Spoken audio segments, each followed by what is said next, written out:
नमस्कार साथियों, स्वागत है आप सभी का हमारे YouTube चैनल पर, जहां हम आज आपके लिए लेकर आए हैं एक नया सब्जेक्ट, नया टॉपिक जिसका नाम है डिजी लॉकर।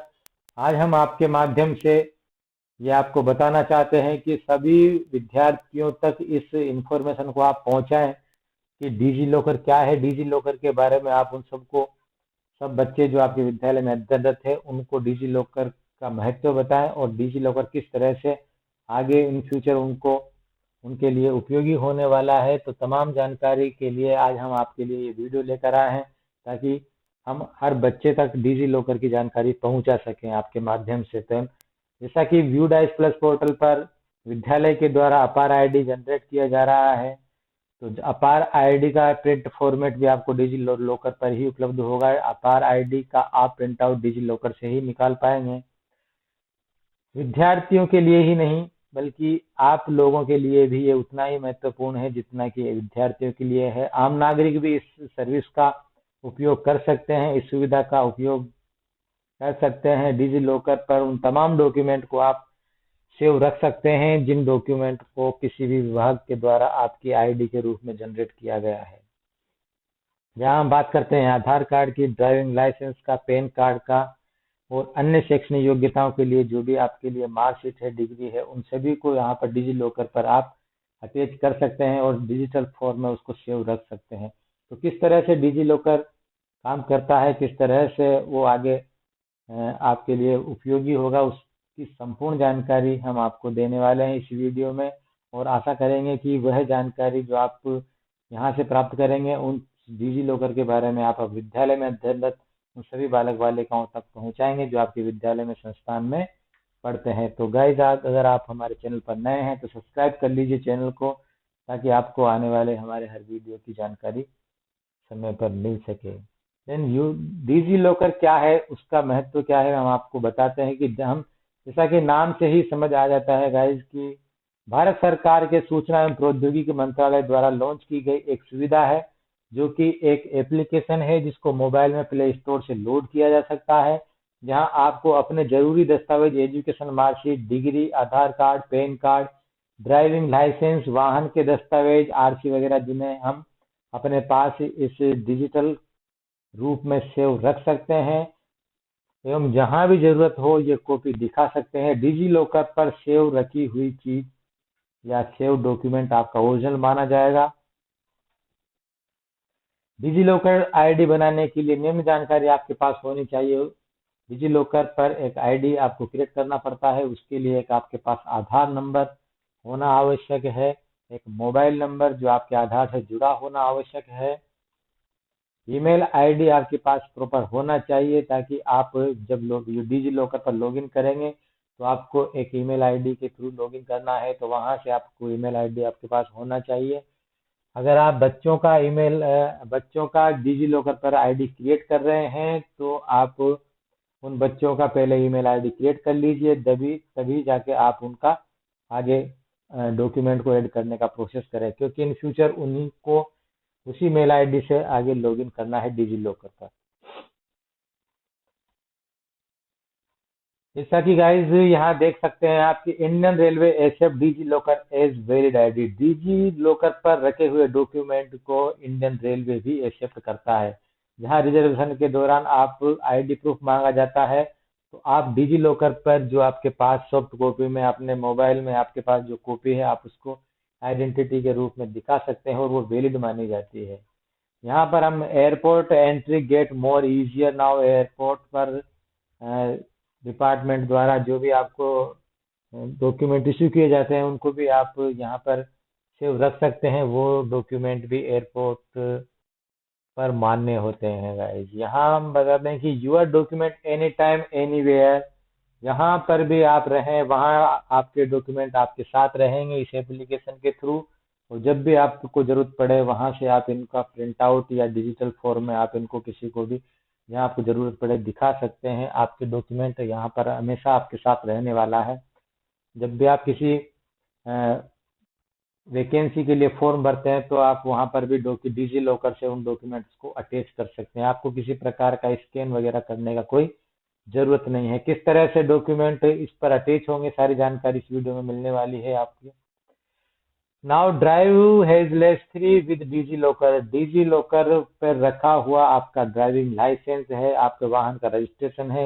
यदि आगे रास्ते में आपको ड्राइविंग के दौरान आरटीओ के द्वारा रोका जाता है तो डिजी लॉकर पर रखे दस्तावेज वहां पर वैलिड माने जाते हैं। No need to carry the driving licence and vehicle RC anymore. आपको हार्ड हार्ड कॉपी के रूप में किसी भी प्रकार का कोई डॉक्यूमेंट आपको अपने पास नहीं रखना है डिजी लॉकर के होते हुए, क्योंकि डिजी लॉकर में आप जो प्रदूषण का जो सर्टिफिकेट बनता है अपने वाहन का, तो वो भी आप डिजी लॉकर से अटैच कर सकते हैं। जैसा कि हम आपको बता दें कि अगर आप डिजी लॉकर पर आईडी बनाने के लिए आपने डेस्कटॉप पर खोला, ओपन किया हुआ है डिजी लॉकर, तो यहाँ पर आपके पास साइन अप का ऑप्शन शो होगा। अगर आप मोबाइल पर डिजी लॉकर आप यूज करना चाहते हैं तो डिजी लॉकर एप्लीकेशन को आप प्ले स्टोर से डाउनलोड कर लीजिए। जैसे ही आप डाउनलोड करेंगे तो आपको स्क्रीन शो होगा कुछ इस तरह का, जैसा कि आपको दिखाई दे रहा है। वहां पर आपको गेट स्टार्ट पर क्लिक करना है। जैसे गेट स्टार्ट पर क्लिक करेंगे आपसे क्रिएट अकाउंट का वो पूछता है। अगर आप नए हैं, नए यूजर हैं, तो डिजी लॉकर पर अकाउंट क्रिएट करने के लिए आपसे फुल नेम आपसे वो मांगा जाता है। यहाँ पर आप फुल नेम आपका जो आधार में लिखा होगा वो आपको यहाँ पर देना है, क्योंकि आधार के बिना आपका डिजी लॉकर पर रजिस्ट्रेशन नहीं होगा। देन आपको डेट ऑफ बर्थ इंसर्ट करना है जो आधार में है, मेल फीमेल अदर जो भी आपका जेंडर है वो सिलेक्ट करना है। देन वैलिड मोबाइल नंबर जो आधार से अटैच होना चाहिए वो यहाँ पर टाइप करना है। एक वैलिड ईमेल आईडी आपके पास होनी चाहिए, ईमेल आईडी यहाँ पर आप टाइप कर दीजिए। देन आपको 6 डिजिट का सिक्योरिटी पिन नंबर आपको जनरेट यहाँ पर डालना है और उसको अपने को याद रखना है, ताकि आप जब लॉगिन करेंगे तो आपसे सिक्योरिटी पिन नंबर हमेशा वो मांगेगा, तो आपको वहां पर वो सिक्योरिटी पिन नंबर इंसर्ट करना है। जैसे आप सबमिट करेंगे तो जो मोबाइल नंबर आपने वहां पर इंसर्ट किया था उस पर ओटीपी आएगा। ओटीपी यहाँ पर आप सबमिट कर दीजिए। जैसे आप ओटीपी सबमिट करते हैं तो डिजी लॉकर पर अकाउंट बनाने के लिए अपना आधार नंबर भरें। तो यहाँ पर आधार वेरिफिकेशन के लिए आपसे डिजी लॉकर पर आईडी क्रिएट करने के लिए आपसे आधार नंबर आपसे मांगा जाता है। आप यहाँ पर आधार नंबर अपना भर दीजिए। देन नेक्स्ट बटन पर क्लिक कीजिए। यहाँ जैसे ही हम अपना आधार नंबर भरेंगे वहां पर जो मोबाइल नंबर उस आधार से अटैच है, विद्यार्थी के आधार में मोबाइल नंबर जुड़ा होना आवश्यक है। विद्यार्थी की जगह आप स्वयं भी वहां पर हो सकते हैं। अगर आप अपना स्वयं का आप वहां पर डिजी लॉकर पर आईडी बना रहे हैं तो डिजी लॉकर पर आईडी बनाने के लिए मोबाइल में जुड़ा होना आवश्यक है, तभी जाकर आप आधार को डिजी लॉकर पर आईडी बनाने हेतु मान्य कर पाएंगे।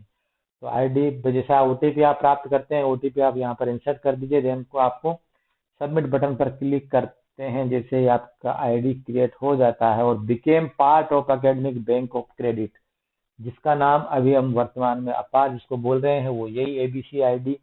पिछले साल भी जो फर्स्ट ईयर में बच्चे जिन्होंने एग्जाम दिया था उनका सभी बच्चों का एबीसी आईडी क्रिएट हुआ था।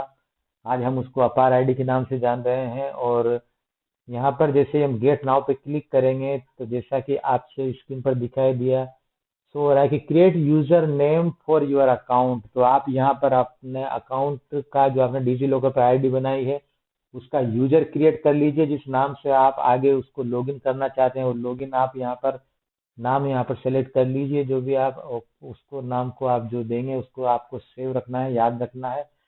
देन आपको सबमिट कर देना है। जैसे ही आप सबमिट करेंगे यूजर नेम तो आपको यूज मैसेज शो हो जाएगा यहाँ पर ग्रीन स्क्रीन में, your user name will be set to जो भी आपने नाम दिया है। देन आप ये पे यहाँ पर वो क्लिक कर दीजिए। जैसा कि हमने फर्स्ट टाइम आधार से रजिस्ट्रेशन किया है डिजी लॉकर पर, तो हमारा यहाँ पर आधार इश्यू है हमें, और आधार हमारा यहाँ पर अटैच हो चुका है ऑलरेडी। अब हमें यहाँ पर हमारा स्टूडेंट का अपार आईडी या अन्य डॉक्यूमेंट जो भी है, हम उन डॉक्यूमेंट्स को यहाँ पर सर्च करेंगे जिनको हम ऐड करना चाहते हैं। अपार आईडी जैसे हम ऐड करना चाहते हैं, सर्च पे क्लिक करेंगे। जैसे हम सर्च पे क्लिक करते हैं हमारे पास ऑप्शन आता है, यहाँ हमें अपार टाइप करना है। जैसे हम अपार को सर्च करेंगे आपके पास यहाँ पर ऑप्शन शो हो जाते हैं guys, जिस तरह से एबीसी बैंक ऑफ क्रेडिट यहाँ पर वन डॉक्यूमेंट इश्यू है करता है। तो यहाँ पर आप जैसे वन डॉक्यूमेंट पर क्लिक करेंगे तो आपको आपका यहाँ पर अपार आईडी का एक सिंबल डिस्प्ले होगा, इस पर आप क्लिक कर दीजिए। देन आपके पास एक कंसेंट फॉर्म उपलब्ध होगा। जैसा कि हम स्टूडेंट का अपार आईडी क्रिएट कर रहे हैं स्कूल के माध्यम से, वहाँ हमने पेरेंट्स का फॉर्म भरवाया है। यहाँ पर क्योंकि सेल्फ लॉगिन से हम काम कर रहे हैं, सेल्फ आधार नंबर हमने इंसर्ट किया है, तो यहाँ पर सेल्फ कंसेंट सहमति पत्र हमको यहाँ पर भरना है। तो वहाँ पर हम आधार नंबर अपना जो है वो आधार में जो नाम है वो यहाँ पर हमें टाइप करना है, डेट ऑफ बर्थ हमें टाइप करनी है, जेंडर आपका सेलेक्ट करना है। देन आपके पास इम्पोर्टेंट जो है वो आइडेंटिटी टाइप। आइडेंटिटी टाइप में जैसे आप क्लिक करेंगे तो आपके पास यहाँ पर ऑप्शन है roll number, registration number, enrolment number, new admission and none. तो आपको यहाँ पर नन ऑप्शन का सिलेक्ट करना है गाइस, ये आपको ध्यान रखना है कि नन ऑप्शन का सिलेक्ट करना है। ये कंसेंट फॉर्म पे आप क्लिक कर दीजिएगा एंड गेट डॉक्यूमेंट पर क्लिक जैसे ही आप करेंगे तो आप देख लीजिए यहाँ पर आपके पास पहले आधार अटैच था, अब आपका डिजी लॉकर से अपार आईडी भी अटैच हो चुका है। अपार आईडी ये अटैच हो चुका है। यहाँ पर आप डाउनलोड करने का फैसिलिटी दिया हुआ है, यहाँ से आप डाउनलोड पीडीएफ फॉर्मेट में अपार आईडी को पे क्लिक करते ही आपके पास अपार आईडी ये शो हो जाएगी। यहाँ जैसा कि आपने अपार जनरेट किया था बच्चे का, जो अपार आईडी आपका नंबर वहाँ पर शो हुआ था वही नंबर यहाँ पर बच्चे का है, बच्चे का नाम है, बच्चे का आईडी है और ये डिजी लॉकर में अब ये अपार आईडी सेव हो चुका है। यहाँ से हम इसका प्रिंट भी निकाल सकते हैं हम, और जहाँ पर हमें ज़रूरत है हम अपार आईडी किसी को दिखा भी सकते हैं। देन अब यहाँ हम देख पा रहे हैं कि अब यहाँ पर 2 डॉक्यूमेंट्स हमारे यहाँ ऐड हो चुके हैं, एक अपार आईडी है, एक आधार कार्ड है। हम चाहते हैं कि हमारे पास आधार पे क्लिक जैसे ही हम करेंगे तो हमें आधार आपका डिस्प्ले हो जाएगा, और एबीसी अपार आईडी जो है आपकी, तो अपार आईडी भी आपका यहाँ पर डिस्प्ले हो जाएगा। जैसे ही हम यहाँ पर डाउनलोड पे का ऑप्शन अवेलेबल है, डाउनलोड पर क्लिक करेंगे तो हमारे पास यहाँ डाउनलोड हो जाएगा। जैसे प्रिंट फॉर्मेट में हम इसका प्रिंट निकालना चाहते हैं तो ये आप प्रिंट भी यहाँ से इसका निकाल सकते हैं। यहाँ देखिए गेट मोर इश्यू डॉक्यूमेंट पे अगर आप और इससे ज़्यादा भी डॉक्यूमेंट्स आप यहाँ पर लोड करना चाहते हैं, सेव करना चाहते हैं, तो आप गेट मोर इश्यू डॉक्यूमेंट पर क्लिक कर दीजिए। एंड देन हम यहाँ पर स्टूडेंट का 10th का या 12th का मार्कशीट यहाँ पर अपलोड सेव करना चाहते हैं तो उसको आप यहाँ पर Rajasthan board of secondary education search करना है। जैसे आप सर्च पे क्लिक करते हैं तो आपके पास ये option Rajasthan board of secondary education 2 documents यहाँ पर आपको अवेलेबल करवाता है, सेकेंडरी का एंड सीनियर सेकेंडरी का। जैसे आप क्लिक करते हैं तो क्लास 10th का मार्कशीट एंड 12th का मार्कशीट आपको यहाँ डिस्प्ले होगा। जैसे आप 10th की मार्कशीट पर अटैच करने के लिए क्लिक करते हैं तो यहाँ आपसे कैंडिडेट का नाम वो पूछता है, देन रोल नंबर आपसे पूछता है, वो 10th का एग्जाम कब दिया था बच्चे ने वो आपको यहाँ पर ईयर सेलेक्ट करना है। जैसे ही आप क्लिक करेंगे गेट डॉक्यूमेंट पे तो आपका यहाँ पर देख लीजिए 10th का मार्कशीट भी यहाँ पर ऐड हो चुका है, और यहाँ पर अब हम 3 डॉक्यूमेंट्स यहाँ हम ऐड कर चुके हैं। आगे भी हम इसी तरह से बच्चों का या अपना हम खुद का ड्राइविंग लाइसेंस है, पैन कार्ड है, उन सभी को हम यहाँ अटैच कर सकते हैं 1 बाय 1, और किसी फॉर्मेट में हम जहाँ हमको ज़रूरत है वहाँ हम उनको शो कर सकते हैं। तो आज के लिए बस इतना ही, मिलते हैं अगले अपडेट और नई जानकारी के साथ गाइज। और आगे भी आप 12th का मार्कशीट आपका जो भी डॉक्यूमेंट आपके पास है डिजिटल फॉर्म में, आप जिसको डिजी लॉकर पे आप सेव रखना चाहते हैं उनको 1 बाय 1 आप यहाँ पर ऐड करते जाइए। तो गाइज हम आशा करते हैं कि आप इस तमाम जानकारी को बच्चों तक पहुँचाएंगे और उन सभी के लिए ये बहुत ही महत्वपूर्ण टॉपिक होगा, जहाँ पर वो स्वयं अपना डिजी लॉकर पर आईडी बना सकते हैं और आईडी बनाकर उसका डिजी लॉकर को उपयोग में ले सकते हैं। यहाँ हम